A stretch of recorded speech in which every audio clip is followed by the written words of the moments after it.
Or played a good game. They outplayed us. We were outcoached. We were outplayed. We have to do more to be successful. We have to have a better week this week and take steps forward as a team. A lot of mistakes we made in the game that can't happen again, that we've got to work hard to correct. Some positives from the game, but positives always get overshadowed by the negatives when you put bad football on tape. That being said, we'll go back to work this week like we do every week, and we'll start, getting prepared and make gains on the next opponent. That being said, I'll open up to any questions you may have. Dan Duggan, The Athletic. Hey, Joe, what did you see from Daniel, and specifically, how did you think he looked health-wise?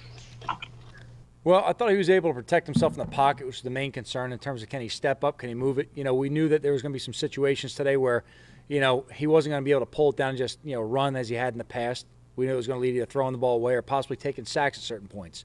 That was something we knew going into the game. We saw some of that early on. But I thought overall he was able to show that he could protect himself in the pocket, and checking on him at halftime and checking on him throughout the course of the game. That was really kind of the feedback we got right there. And did it get worse at all during the game, and is there any regrets about playing him? No, I have no regrets on playing him. We made a calculated decision based on what we thought he could do as a player. We went out there, and as a team, we have to execute better. Paul Schwartz, New York Post. Hey, Joe. I don't know if you thought Daniel was rusty or anything like that, but what do you attribute to the overall offense? 10 first downs, 159 yards. Really nothing at all in the first half. What do you attribute that to if it wasn't only Daniel?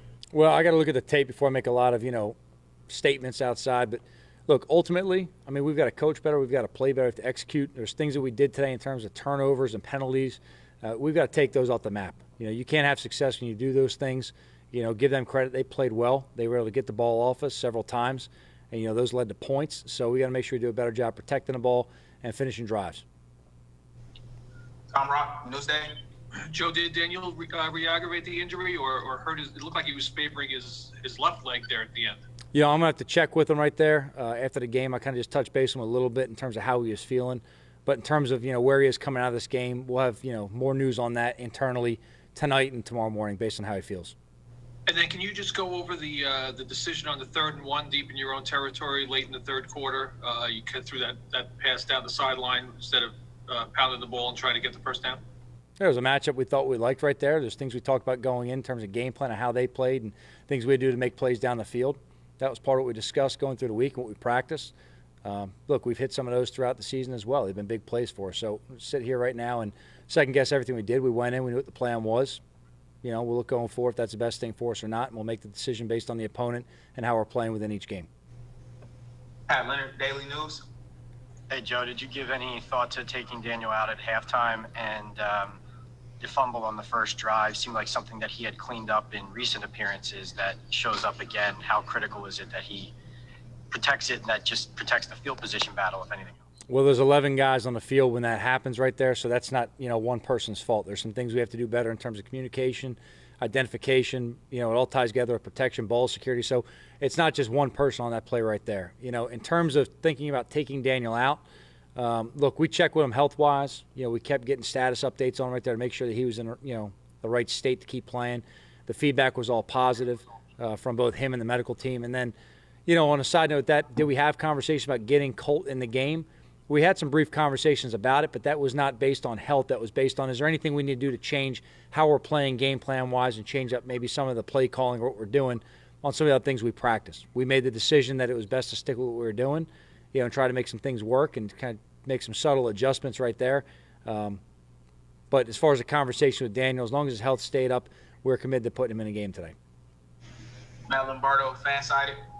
Hey, Joe. It seemed like the offensive line really took a step back today after playing really well for the last month. What was the biggest difference there and what went wrong? Well, let me look at the tape and kind of go ahead and break everything down before I make some bold statement right now. But those guys have been working very hard. I thought they made a lot of gains throughout the entire season. We'll take a look at what happened today. These guys did a really good job in terms of some of their packages and movement, and they had some good matchups. We have to finish better. We have to play better. So we'll take a look at that tape and adjust what we have to. Jordan Rana, ESPN. Hey, Joe. In retrospect, how much does it change your offense and limit Daniel when he can't run? Say it one more time. Kind of skipped out a little bit on me there. I said, how much does it change your offense and limit Daniel in general when he's unable to run? I don't think he attempted a rush today. That was obviously it's been a big part of his game this year. Well, it's something that's been very positive for our offense this year is Daniel being able to run the ball and extend some plays right there. And he had a few today. He got outside the pocket, had some passes down the sideline, a throwaway and a completion down there at one point.